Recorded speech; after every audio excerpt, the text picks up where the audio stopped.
Praise the lord. మత్తయి సువార్త 19:30. మొదటివారు అనేకులు, కడపటివారు అగుదురు, కడపటివారు మొదటివారు అగుదురు. ఆమేన్.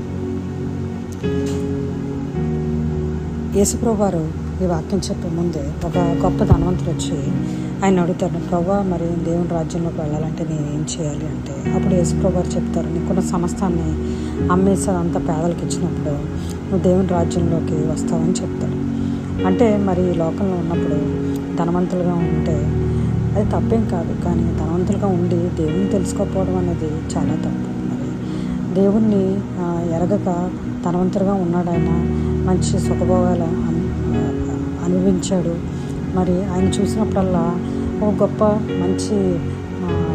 మంచి అనుభవం అందరికీ కలుగుతూ ఉంటుంది. ఆయన మంచి సంతోషంగా ఉన్నాడని, బాగా ధనం ఉందని ఏది కావాలంటే అది కొనుక్కోవచ్చు. కానీ నిజంగానే ఆయన మొదటివాడిగా కనిపించిన ఈ లోకంలో దేవుని తెలుసుకోకపోతే దేవుని రాజ్యంలోనే ఆఖరిగా వెళ్ళిపోతారు.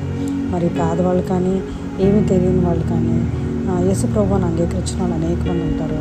సరిగ్గా ఆహారం లేని వాళ్ళు, రోజువారీ పనులు కూడా, రోజువారీ ధనం కూడా చేకూర్చుకోలేని వాళ్ళు అనేక మంది ఉంటారు. అలాంటి వాళ్ళు మరి దేవుని అంగీకరించేంతో విశ్వాసంతో దేవుని ఎడల భయభక్తులు కలిగి ఉంటే వాళ్ళని దేవుడు దృష్టించి మొదటి వాళ్ళగా చేస్తారు. మరి యేసుప్రభు వారిని అంగీకరించడం అనేది చాలా ముఖ్యమైన అంశం.